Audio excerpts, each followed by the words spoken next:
Hello friends, IAS PCS study के इस online platform पे आपका स्वागत है। आज हम विजन एस मैगजीन में इकोनॉमिक्स वाले क्लास को शुरू किए हुए हैं और शाम की ये जो क्लास थी और उसको मैं करा रहा हूँ। और ये इसमें है इनलैंड वाटरवे। इसमें सुर्खियों में क्यों रहा है? क्योंकि हाल ही में परिवहन, पर्यटन और संस्कृति पे जो संसदीय स्थायी समिति है उसने क्या किया, मौजूदा और नए राष्ट्रीय अंतर्देशीय जलमार्गों के विस्तार पर अपनी रिपोर्ट प्रस्तुत की है। इनलैंड वाटरवे क्या होता है कि जो राष्ट्र की सीमा के अंदर जो है जो भी जल होता है, जल निकाय होते हैं, उसमें से जो वाटर ट्रांसपोर्ट की जो सुविधा होती है उसी को इनलैंड वाटरवे कहते हैं। ठीक है। तो इसमें क्या है कि अंतर्देशीय जल परिवहन क्या है, जो है आपका, ये क्या है, ईंधन की कम खपत करने वाला, पर्यावरण अनुकूल और लागत प्रभावी परिवहन का क्या होता है, एक तरीका होता है। ठीक है। इसमें क्या है, inland waterway authority of India, इसको देखना है। ठीक। ये अब इसको देखने से पहले थोड़ा सा मैं नीचे बताता हूँ कि भारत में जो है परिवहन योग्य जो जलमार्ग है उसकी लंबाई कितनी है, लगभग 14,500 किलोमीटर है, जिसमें क्या है, नदियां हैं, नहरें हैं, बैक वाटर यानी कि पशु जल और क्रीक इत्यादि हैं। जो संवैधानिक प्रावधान है उसके अनुसार क्या है कि केवल राष्ट्रीय जलमार्ग के रूप में जो घोषित जलमार्ग हैं वही केंद्र सरकार के अधिकार क्षेत्र में आते हैं। जो शेष जल मार्ग होते हैं वो क्या होते हैं, राज्य सरकार के अधिकार क्षेत्र में होते हैं। ये क्या है, संवैधानिक प्रावधान है। आपको ध्यान देना इसमें कि ये संवैधानिक प्रावधान है, ये इम्पोर्टेंट है। ये हमारे इम्पोर्टेंट है यूपीएससी प्री के लिए भी और यूपीपीसीएस के लिए भी। जो भी संवैधानिक प्रावधान होते हैं ना उसके अनुसार क्या है कि केवल जो राष्ट्रीय जलमार्ग के रूप में घोषित जो जलमार्ग होंगे वो केंद्र सरकार के अधिकार क्षेत्र में आएंगे, और जो शेष जलमार्ग होगा कोई भी, ठीक, वो क्या होगा, राज्य सरकार के आएगा। तो हम देखते हैं कि राष्ट्रीय जलमार्ग के रूप में कौन कौन से घोषित है। तो ये देखिए, ये महत्वपूर्ण है। ये जो डेटा आपको महत्वपूर्ण है, इसीलिए जो है गाइड की जरूरत पड़ती है कि मैं आपको सीक्वेंस वाइज बताऊंगा कि चीजें समझ में आएंगी आपको। ठीक है। तो राष्ट्रीय जलमार्ग कौन से हैं? राष्ट्रीय जलमार्ग एक, ये कौन सा है, जो गंगा नदी, भागीरथी, हुगली और नदी प्रणाली यानी हल्दिया से लेकर इलाहाबाद तक जो है, इसको अब क्या किया जाएगा, इसको बनारस तक का विस्तृत कर दिया गया है। ये आपका राष्ट्रीय जलमार्ग एक हो गया। ठीक। राष्ट्रीय जलमार्ग दो क्या है, ब्रह्मपुत्र नदी पे है, धुबरी से सादिया तक। राष्ट्रीय जलमार्ग तीन क्या है, पश्चिमी नहर तट कोटापुरम, कोल्लम, चंपकारा और उद्योग मंडल नहर पे। राष्ट्रीय जलमार्ग चार क्या है, कृष्णा नदी पे है। और राष्ट्रीय जलमार्ग पाँच कहाँ है, मंगलागढ़ी से पंकोपाल होते हुए धामरा पाराडीह तक।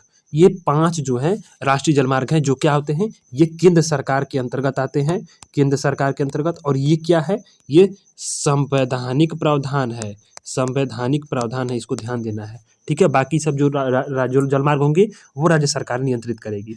तो अब आपने देख लिया कि नियंत्रित कौन करता है। ठीक है। तो अब आते हैं अंतर्देशीय जल मार्ग प्राधिकरण पे। भारतीय inland waterway authority of India, IWAI, इसके हेडक्वार्टर कहाँ पे है, नोएडा में। ये बड़ा इंपॉर्टेंट है यूपीपीसीएस प्री और के लिए भी और सबके लिए भी। ये यूपीपीसीएस खास के लिए क्योंकि नोएडा में है और यूपी में है। इनलैंड वाटरवे अथॉरिटी न्यूज में भी है।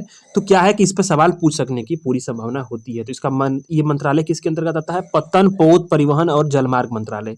ठीक है। उत्पत्ति कैसे हुई, भारतीय अंतर्देशीय जलमार्ग प्राधिकरण अधिनियम 1985 के तहत क्या है, 1986 में एक वैधानिक निकाय है। सब चीज को गोली मार दीजिए, हटाइए, मतलब इसमें हेडक्वार्टर और एक वैधानिक निकाय, ये संवैधानिक नहीं है। ठीक। ध्यान देना है, ये सवाल कंफ्यूज करेगा। यहाँ वैधानिक निकाय 1986 में एक्ट के तहत लाया गया।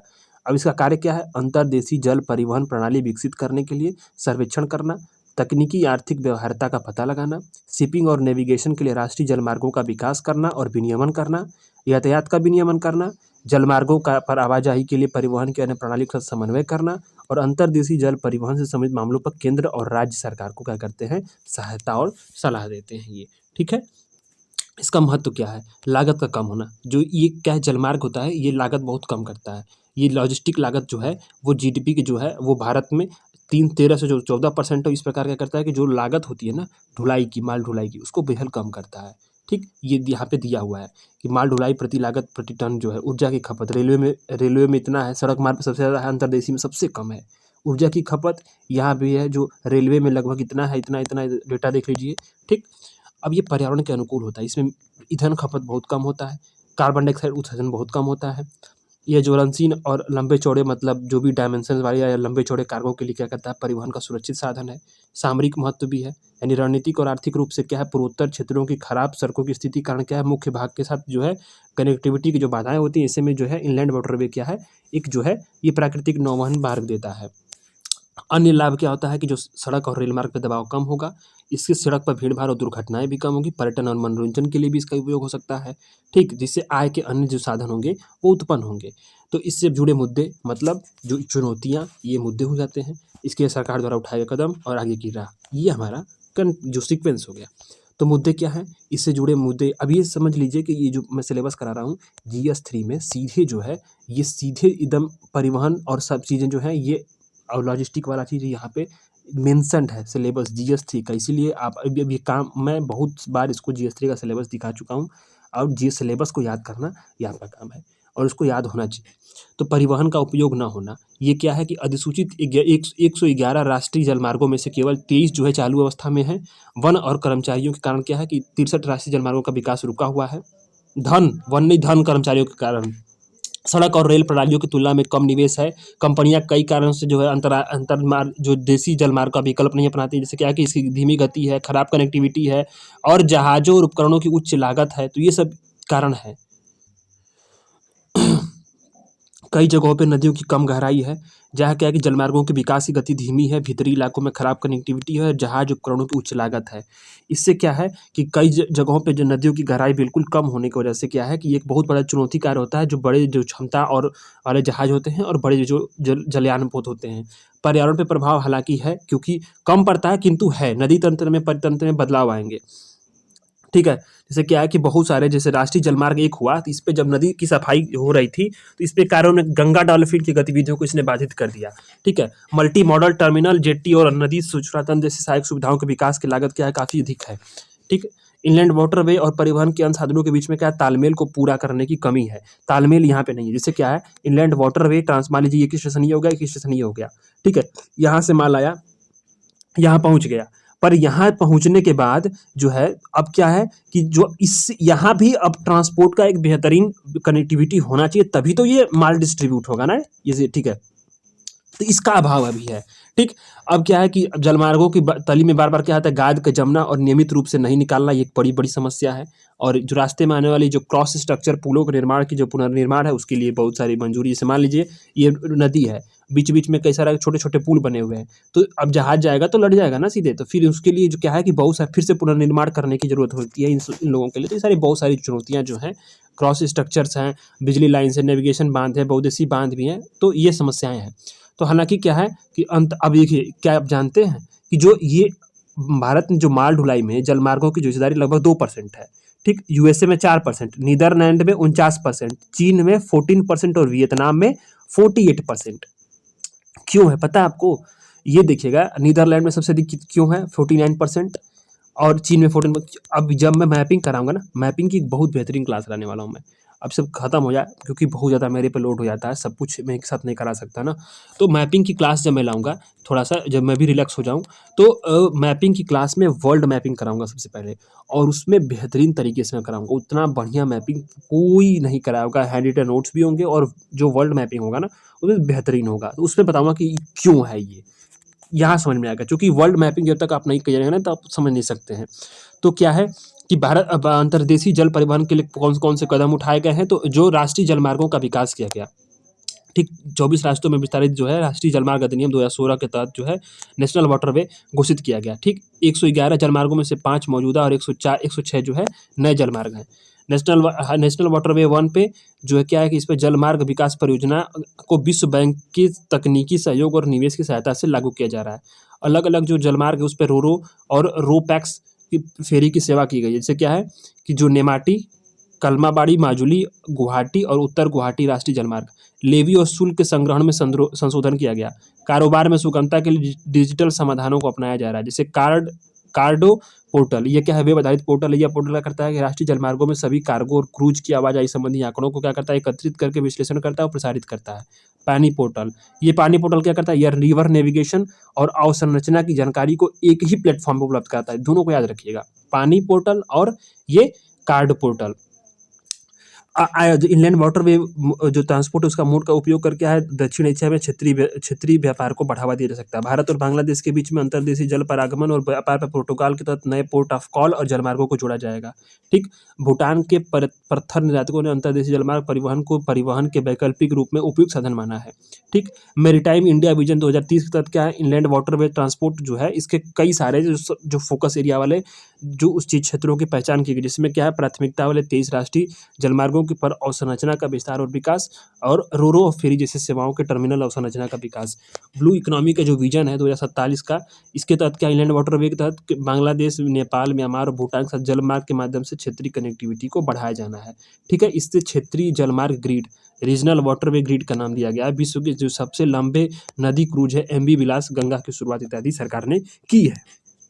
ये बनारस से शुरू हुई थी। ठीक है, तो अब इसमें देख लीजिए, अभी ये बता ही दिया हूँ मैं। अब आगे की राह क्या हो सकती है वो देख लीजिए, यहाँ आर्टिकल कंप्लीट हो जाएगा आपका। तो वह आगे की राह है कि वित्तीय प्रोत्साहन, उद्योगों को अपने वस्तुओं के परिवहन के लिए अंतर्देशीय जलमार्गों के इस्तेमाल हेतु वित्तीय प्रोत्साहन और सब्सिडी दी जानी चाहिए। सार्वजनिक निजी भागीदारी पीपीपी मॉडल को अपनाना चाहिए। ठीक, इससे क्या है कि प्रतिस्पर्धा सुनिश्चित होगी और अवसंरचनात्मक विकास हेतु हाई जो इन्वेस्टमेंट है वो भी आकर्षित होगा। जलमार्ग कनेक्टिविटी को रेल, सड़क और बंदरगाह से सभी अंतर्देशीय जलमार्गों को कनेक्टिविटी सुनिश्चित करना चाहिए। पर्यावरण का ध्यान रखना चाहिए। ठीक, पर्यावरण के गतिविधियों का प्रभाव का आकलन करने वैज्ञानिक अध्ययन करना चाहिए। अंतर्राष्ट्रीय सहयोग को अपनाना चाहिए और रिवर क्रूज को बढ़ावा देना चाहिए। तो ये सारी चीज़ों से क्या होगा, अंतर्देशीय जलमार्ग जो होगा परिवहन, उसको हम जो है काफ़ी अच्छे तरीके से इम्प्लीमेंट कर पाएंगे। अब ये है नेशनल लॉजिस्टिक पॉलिसी, ये तो मैं आपको सुबह ही करा चुका हूँ। अब आता है, हम दूसरे अपने आर्टिकल पे आते हैं, कृषि का डिजिटलीकरण, डिजिटलाइजेशन ऑफ एग्रीकल्चर। ये क्या है कि हाल ही में G20 के, ये बहुत बढ़िया आर्टिकल है। इसमें ये क्या है, आपका यूपीएससी का जो सिलेबस है GS3 का डायरेक्ट यहाँ पे है। तो इसमें क्या है कि GS3 में सीधे सीधे सवाल ये है एग्रीकल्चर पे, और ये GS3 का सिलेबस मैं कराने वाला था, पर क्या है कि GS4 अभी रुका हुआ है, उसको भी कंप्लीट कराना है, उसके बाद GS3 शुरू करूंगा। तो G20 के दिल्ली घोषणा पत्र में क्या है, किसानों द्वारा डिजिटल प्रौद्योगिकी के जिम्मेदारीपूर्वक, संधारणी और समावेशी उपयोग तथा एग्रीटेक स्टार्टअप्स को और MSME को बढ़ावा देने के लिए प्रतिबद्धता जताई गई। अब देखिए G20 में जो कुछ चीज़ें हुई हैं वो अगर आर्टिकल्स आ रहे हैं उसको पढ़ना बेहद जरूरी है, क्योंकि प्री में सवाल वहाँ से बन सकते हैं, मेंस में बनेंगे, संभावना है अगले साल पूरे बनेंगे। तो दिल्ली घोषणा पत्र में किसानों द्वारा डिजिटल प्रौद्योगिकी, ठीक है, डिजिटल टेक्नोलॉजी के जिम्मेदारीपूर्ण, संधारणी और समावेशी उपयोग तथा एग्रीटेक जो स्टार्टअप है MSME को बढ़ावा देने के लिए प्रतिबद्धता जताई गई। अब कृषि का डिजिटलीकरण क्या है, इंपॉर्टेंट ये बात है कि उसको समझना बहुत जरूरी होता है। तो इसका अर्थ ये है कि कृषि उत्पादन प्रणाली में अत्याधुनिक डिजिटल तकनीकों के उपयोग जो है वही क्या होता है, कृषि का डिजिटलीकरण होता है। अब उसमें अत्याधुनिक तकनीक कौन कौन से होंगे, आर्टिफिशियल इंटेलिजेंस होगा, रोबोटिक्स होगा, ठीक, मानव रहित विमानन प्रणाली होगी, सेंसर होगा, संचार बोर्ड होगा, ये कृषि उत्पादन में शामिल करना, इसी को कहते हैं कृषि का डिजिटलीकरण। अब डेटा बैंक को देखिए कि भारत में क्या है, कृषि का मशीनीकरण का स्तर क्या है, 40% है। अब यूएसए में 95%, ब्राजील में 75, चीन में 57, ये बहुत कम है। भारत में 40% सिर्फ जो कृषि का मशीनीकरण है। अब क्या है कि समस्त मूल्य श्रृंखला में जब कृषि का डिजिटलीकरण होगा तो वो क्या होगा, अब कहाँ कहाँ चीज़ें हो सकती हैं, तो वो चीज़ें आप देख लीजिए। अब देखिए जैसे 1 नंबर पे, ठीक, अब ये किसान खेत और फसल, यहाँ पे दिया पहला नंबर पे किसान खेत और फसल। तो यहाँ क्या है, यहाँ चीज़ें ये हो सकती हैं कि जो यूनिक आईडी जारी करना, भौगोलिक स्थिति, किसान खेत और फसल की जानकारी देना, प्रमाण पत्र देना, संपर्क विवरण देना, पंजीकरण संख्या देना, ये सब जो है यहाँ पे चीज़ें आ सकती हैं। दूसरा संग्रह केंद्र, ये देखिए दूसरा नंबर पे संग्रह केंद्र है। संग्रह केंद्र पे क्या है, यहाँ पे डिजिटलीकरण में उपज का विवरण का रिकॉर्ड रखना, किसान का नाम, फसल किस्म, तिथि, भंडारण और मात्रा, क्षेत्र, सारी चीज़ें डाटा रखना। अब पैकिंग है, तीसरा नंबर पे पैकिंग आ रहा है। तो पैकिंग में क्या है कि पैकिंग में जो है निर्माता संख्या, आईडी, लेबलिंग, वजन, यहाँ भी डिजिटलीकरण उपयोग होगा। अब चौथा परिवहन है, वहाँ पे लॉजिस्टिक प्रबंधन और परिवहन प्रबंधन में भी इसका डिजिटलीकरण का उपयोग हो सकता है। ठीक है, तो अब क्या है कि अब देखिए यहाँ पे, अब इससे बाद क्या होगा, प्रसंस्करण संयंत्र में जाएगा, परिवहन रियल आउटलेट जाएगा, फिर ग्राहक जो क्या करेगा, QR कोड स्कैन करेगा, फिर डेटाबेस सर्वर से, फिर मतलब ये सब चीज़ें चेन जो है ये चलती रहती है। ठीक है, तो ये क्या है, कृषि का डिजिटलीकरण में एक बहुत बड़ा ये जो है ये आपका जो बनाया गया है फ्लो चार्ट, ये आप समझ सकते हैं। तो इससे बहुत ज़्यादा जो है क्या चीज़ें आसान हो जाती हैं। डिजिटलीकरण होने से जो है जो लाभ होते हैं वो यहाँ पे उसको मिलेंगे कृषि क्षेत्र में। ठीक, तो इसका महत्व क्या है?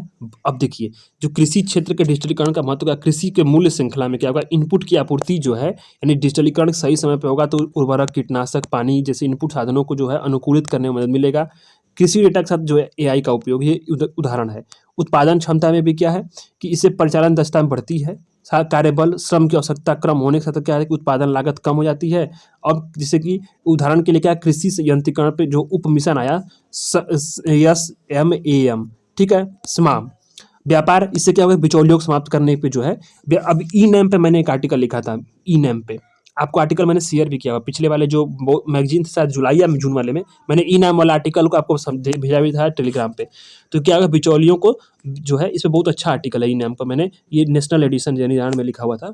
तो इससे बिचौलियों को समाप्त करने में जो है उपज का सही मूल्य मिलेगा, किसानों के लाभ में वृद्धि होगी। और भंडारण में देखिए, डिजिटलीकरण से क्या होगा कि कृषि संबंधी गतिविधियों में जो वैज्ञानिक तथ्य हैं उसके आधार पर निर्णय लेने में सहायता करेगा। फसल के नुकसान, विफलता, कम उपज, कीटों के हमलों के बोझ को कम कर सकते हैं, ये होगा।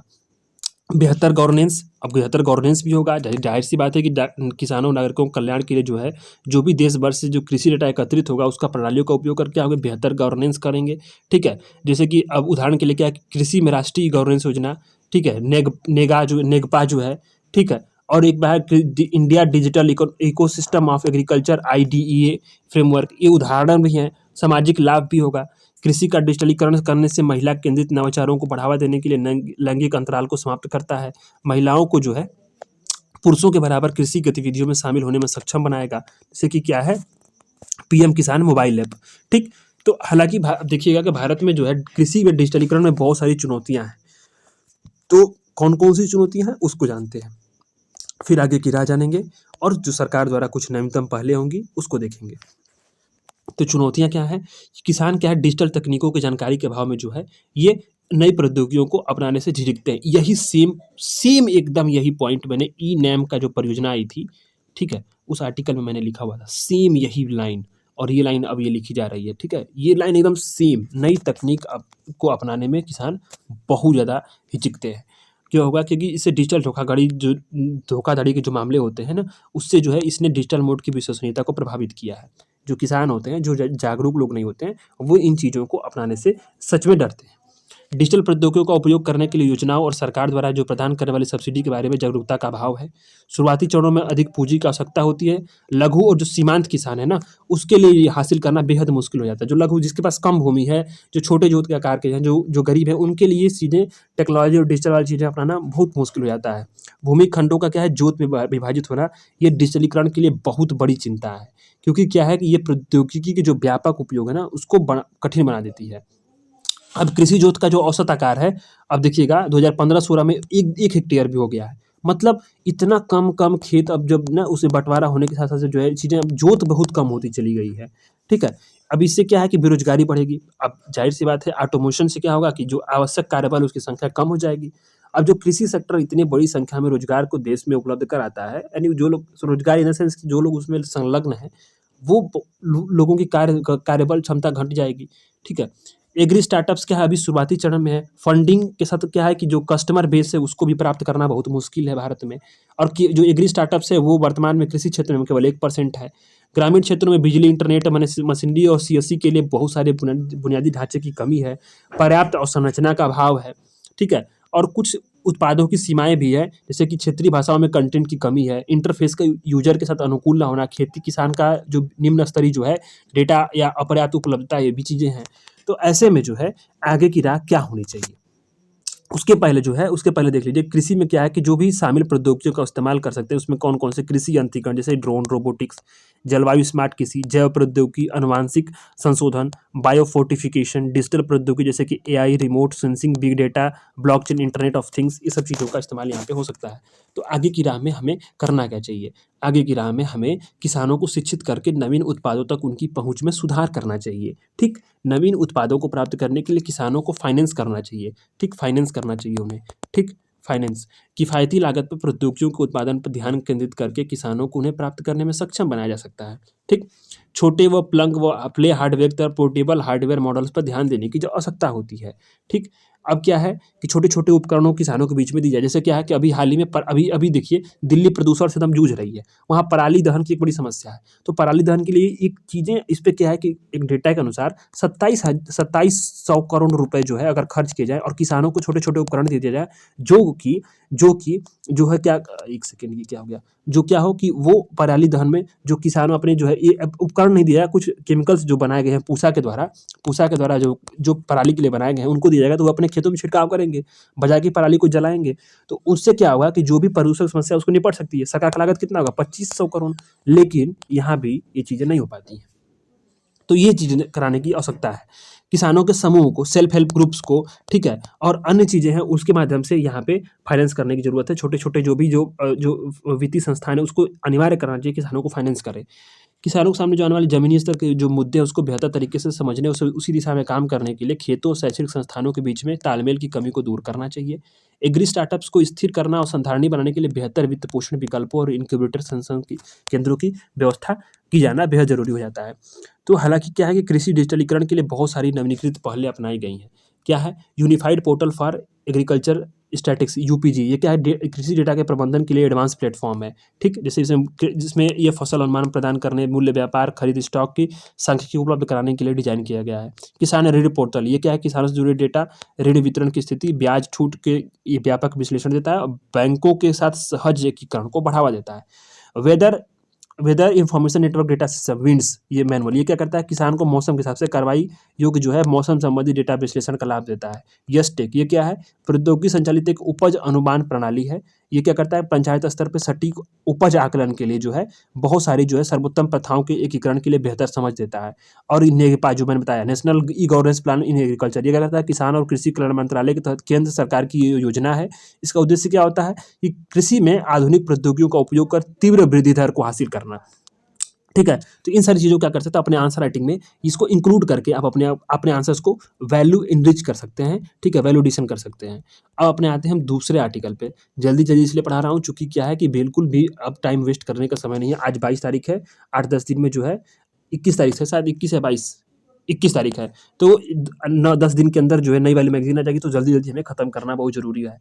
नहीं तो फिर हम लोग फिर लेट हो जाएँगे। इस बार थोड़ा तबीयत ख़राब होने से बहुत बार ज़्यादा क्लासेस मिस हो गई थी। इसीलिए मैं 2-2 क्लासेस यहाँ पे रात में ले रहा हूँ। ठीक है? तो इसमें क्या है? Managing food inflation in India. Indian council for research on international economic relations के अनुमान के अनुसार क्या है कि 2023 में अनाज निर्यात पर प्रतिबंध लगाने से क्या हुआ? किसानों को कम से कम 45,000 करोड़ रुपए की हानि हुई है। अब क्या हुआ कि अगस्त 2023 में खुदरा जो मुद्रास्फीति थी 8.3% और खाद्य मुद्रास्फीति 9.2% थी। ठीक? अब इससे क्या है कि साल दर साल ईयर ऑन ईयर बेसिस पे क्या है कि उपभोक्ता मूल्य सूचकांक, कंज्यूमर प्राइस इंडेक्स पे मापा जाता है। ये चीज़ें आप अपने इकोनॉमिक्स वाले सेक्शन में पढ़े होंगे, ये मैं मान के चल रहा हूँ। नहीं तो मैं जब इकोनॉमिक्स पढ़ाऊँगा तो चीज़ें बताऊँगा ही, लेकिन इतना आपको करना चाहिए, मतलब बेसिक चीज़ें आप पढ़ लेंगे तभी मैगज़ीन आप पढ़ पाएँगे। अगर मैं यहाँ पे सीपीआई बताने लगूँ तो फिर सीपीआई में ही पूरा क्लास बीत जाएगा। तो क्या है कि हालिया मुद्रास्फीति मुख्य रूप से क्या है? खाद्य और पेय पदार्थों की बढ़ती कीमतों के कारण प्रभावित है। क्योंकि क्या है, जो सीपीआई का बास्केट है उसमें खाद्य और पेय पदार्थों का भरांश कितना है? ये भरांश होता है, ठीक है? तो उसमें क्या है 45%, मतलब सीधे आधा ही एक मान के चलिए, ठीक? तो अखिल भारतीय उपभोक्ता मूल्य सूचकांक का जो घटक है उसमें देखिए खाद्य पेय पदार्थों का क्या है 45% है। फिर इसके बाद क्या है, आप देखिए कि विविध जो है 28% है, फिर आवास 10% है, ठीक? इसके बाद क्या है कि ईंधन बिजली 6.8 है, फुटवियर 6.5 है और तम्बाकू और क्या है 2.4 है। वर्तमान में जो खाद्य मुद्रास्फीति है प्रमुख रूप से जो है टमाटर, प्याज, अनाज, मसाले, दूध, डेयरी उत्पादों की बढ़ती कीमतों के कारण देखी गई है। अब गेहूँ में जो भी कीमतों में वृद्धि हुई है उसके लिए जिम्मेदार घरेलू कारकों में आंशिक रूप से क्या है हीट वेव्स जो दो इस बार आई थी, बहुत भयंकर था, बेमौसम बारिश थी। इसकी वजह से क्या है, और जो एक्सटर्नल फैक्टर है रूस यूक्रेन युद्ध, जब मैंने बताया था ना कि काला सागर अनाज समझौता, वो मैं मैगजीन पिछले वाले में कराया था इसको अगस्त महीने में, बहुत बेहतरीन तरीके से काला सागर अनाज समझौता किस प्रकार से रूस यूक्रेन युद्ध ने, फिर इसके बाद से वहाँ पे गेहूं यूक्रेन से जो है ब्रेड बास्केट उसको बोलते हैं यूक्रेन को, यूरोप का, क्योंकि वहाँ पे बहुत मात्रा में गेहूं उत्पादन होता है और ये विश्व के अनेक देशों में निर्यात भी होता है। और जब रूस यूक्रेन युद्ध हुआ तो किस प्रकार से गेहूं के आयात निर्यात व्यापार पर प्रभाव पड़ा और अनाज की कीमतों को इसने अंतर्राष्ट्रीय मूल्य में परिवर्तन किया, सप्लाई चेन बाधित हुई है। इसको आप देख सकते हैं। तो वो वाले मैगज़ीन को ज़रूर देखिएगा। इसीलिए क्या है कि अगर आप मैगज़ीन फ्लो में पढ़ते हैं ना तो चीज़ें आपको इंटरलिंक कर सकते हैं। तो अब ये क्या है कि भारत में जो खाद्य मुद्रास्फीति है उसको दीर्घकालीन रूप में प्रभावित करने वाले कौन-कौन से कारक हैं? तो क्या है कि मानसून की अनियमितता जो जलवायु परिवर्तन से और अधिक बढ़ जाती है। वैश्विक कमोडिटी की जो कीमतें होती हैं ना, खाद्य पदार्थों के साथ क्या कहते हैं, कच्चे तेल की कीमतें भी शामिल है। सरकारी नीतियाँ, एमएसपी शामिल है और संरचना की उपलब्धता जिसमें क्या है भंडारण और वितरण शामिल है। विनिमय दर में उतार-चढ़ाव जिससे क्या कृषि व्यापार और कृषि वस्तुओं की कीमतें प्रभावित होती हैं। कीटों और रोगों का प्रकोप फसल की पैदावार और कीमतों का जो है ये प्रभावित करती हैं। खाद्य मुद्रास्फीति को नियंत्रित करने के लिए सरकार द्वारा कोई जो भी कदम उपाय किए गए हैं वो क्या है, निर्यात पर रोक। इसी कारण किसानों को मतलब हानि हुई। इसके तहत क्या हुआ कि निर्यात को प्रतिबंधित किया गया। निर्यात शुल्क और जो भी न्यूनतम निर्यात मूल्य है, मिनिमम एक्सपोर्ट प्राइस, इसको लागू करने का उपाय किया गया। ठीक, इसमें कुछ हालिया उपाय में क्या हुआ कि जो गेहूँ, टूटे हुए चावल और गैर बासमती चावल के निर्यात पर रोक लगाया गया। ठीक है, ये सरकार ने किया। इसके बाद क्या है कि पारबाल्स राइस, इस पे क्या किया गया कि इस पे 20% निर्यात शुल्क लगाया गया और 40 प्याज पे 40% निर्यात शुल्क लगाया गया। इससे क्या हुआ, लोग निर्यात करने से जो है वो अब हिचकिचाएंगे। ठीक है, तो जब निर्यात करने से हिचकिचाएंगे तो जो भी चीज़ें यहाँ पे हैं तो यहीं पे रह जाएंगी। अब इससे क्या होगा कि जो उपलब्धता होगी वस्तुओं की तो वो कीमतों में गिरावट होगी, इसके लिए सरकार करती है। ठीक, स्टॉक की सीमा को अपनाया गया जिससे क्या है कि अधिकतम जो गेहूँ व्यापारी थे और मिल मालिकों के लिए गेहूँ की स्टॉक की अधिकतम सीमा लागू की गई। बफर स्टॉक लगाया गया। सरकार क्या कि ओपन मार्केट सेल स्कीम के तहत अनाज का बफर स्टॉक रखती है, इसमें कुछ स्टॉक जो है वितरण और विक्रय के लिए निकालती है। खाद्य सुरक्षा योजना को अपनाया गया, इसमें क्या 80 करोड़ से अधिक लाभार्थियों को निःशुल्क जो है खाद्यान्न उत्पन्न कराने के लिए प्रधानमंत्री गरीब कल्याण अन्न योजना की शुरू की गई थी। अभी सरकार ने इसको बढ़ाया भी है अभी हाल ही में। हालांकि वो चुनाव को देखते हुए कराया पर बढ़ाया तो है कम से कम। किसानों को सीधे लाभ प्रदान करना, किसानों को सब्सिडी, आय सहायता, न्यूनतम एमएसपी पर खरीद की तहत सहायता प्रदान की जाती है। आपूर्ति पक्ष के उपाय क्या है, कृषि उत्पादकता में सुधार, मार्केटिंग, रणनीतिक भंडार, फसल विविधीकरण और मूल्यवर्धन को बढ़ावा देना इस पर शामिल है। वर्तमान जो है खाद्य मुद्रास्फीति प्रबंधन प्रणाली को लेकर बहुत सारी चिंताएं हैं। कौन कौन सी चिंताएं हैं? किसानों की आय में कमी।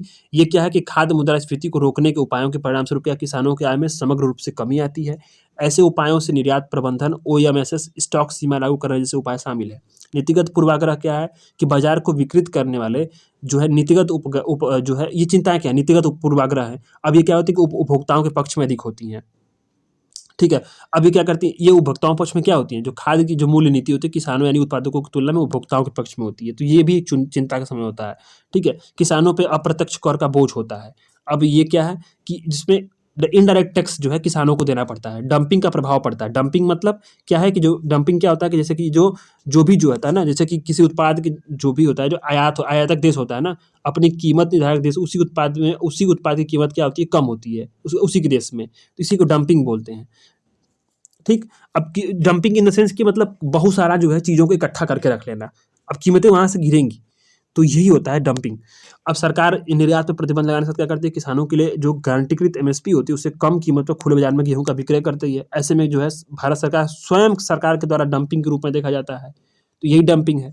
और वैश्विक प्रभाव क्या है कि भारत चावल का सबसे बड़ा निर्यातक देश है। इसकी वैश्विक भागीदारी लगभग 40% है। तो चावल पर भारत के निर्यात प्रतिबंध से क्या है, वैश्विक कीमतों पर असर पड़ा है। अब इसी तरह के आकस्मिक बदलाव क्या करते हैं, वैश्विक खाद्य सुरक्षा को खतरे में डालते हैं और एक विश्वसनीय निर्यातक के रूप में भारत की प्रतिष्ठा को कमजोर भी करते हैं। ठीक है, अब ये फूड इन्फ्लेशन ट्रेंड है वो भारत में ये दर्शाया गया है 2019 के बीच में। ये अब ये देखिए यहाँ तक पहुँच गया था 2023 में, अब ये डाउन होगा धीरे धीरे। तो अब प्रतिकूल प्रभाव के बीच जो है किस प्रकार से खाद्य मुद्रास्फीति का बेहतर प्रबंधन हो, इस बात पर बात करेंगे। तो व्यापार नीति में संशोधन किया जाए। ठीक है, संरक्षणवादी व्यापार नीति की बजाय क्या कहा जाएगा कि जो व्यापार जो है नीति को अनुकूलित बनाया जा सकता है। इसमें आयात शुल्क में उचित समय पर कटौती जैसे उपाय लागू कर सकते हैं। बफर स्टॉक को सरकार को रखना चाहिए। ठीक है, टमाटर, प्याज, आलू को जो अस्थिर कीमतों वाली जो प्रमुख सब्जियां उसके लिए बफर स्टॉक रखना चाहिए। फसल की प्रचुरता की अवधि में स्थिर कीमतें करने में मदद मिलेगी इससे। फिर जब डिमांड अधिक होगी तो जो कीमतों कम करने के लिए इसी स्टॉक को विक्रय कर सकते हैं। फिर किसानों को आय सहायता दे सकते हैं। पीएम किसान निधि की तहत जो मिलने वाली राशि है उसको बढ़ा करके 10,000 कर सकते हैं। आय में जो भी संभावित कमी आएगी, खाद्य प्रसंस्करण को बढ़ावा दिया जा सकता है। ताजा उपज पे जो है मूल्य दबाव क्या है कि जो प्रसंस्कृत खाद्य उपभोक्ताओं के लिए व्यवहार विकल्प प्रदान कर सकता है। अनुसंधान और विकास पर जोर देना चाहिए। वर्तमान में जीडीपी पे जो है जो भी खर्च है उसको बढ़ाना चाहिए अनुसंधान विकास के लिए। ठीक है, अनुसंधान और नवीन कृषि पद्धतियों और सूखा प्रतिरोधी जो बीज की इसमें उसके लिए अनुसंधान और विकास कार्य किए सकते हैं। इससे किसानों को क्या होगा कि जो भी बदलती परिस्थितियां हैं मौसम के अनुसार उसके लिए जो है अनुकूलित किया जा सकता है, सिंचाई में वृद्धि कर सकते हैं, सूक्ष्म सिंचाई और संरचना का विस्तार करके सिंचाई के कवरेज को बढ़ा सकते हैं, ठीक है। सेंसर्स और ड्रिप सिंचाई वाला जो उपयोग, इसका उपयोग कर सकते हैं ताकि जो है पानी का वेस्टेज कम हो, ठीक है। तो इन सारी जो उपाय हैं, इसके माध्यम से सरकार जो क्या कर सकती है, खाद्य मुद्रास्फीति का बेहतर प्रबंधन कर सकती है। हालाँकि ये अभी तक बहुत ज़्यादा प्रभावी नहीं रहा, क्योंकि सरकार को बहुत सारा काम करना है, अवसंरचना का विकास करना है, कनेक्टिविटी को बढ़ानी है, डंपिंग और के लिए वेयर हाउसेस का निर्माण करना है, डंपिंग नहीं सॉरी स्टोरेज के लिए, तो बहुत सारा बफर स्टॉक बनाने के लिए बहुत सारा स्टोरेज की जरूरत पड़ेगी। अब इसके लिए क्या कर सकते हैं कि पंचायत स्तर पर इसके लिए कार्य किया जा सकता है। पंचायत स्तर पे जो है, अगर हम वेयर हाउस और जो स्टोरेज को बनाएंगे, तब जाकर के कहीं ना कहीं हम बेहतर तरीके से प्रबंधन कर सकते हैं। तो इन चीज़ों को आप भी लिख सकते हैं।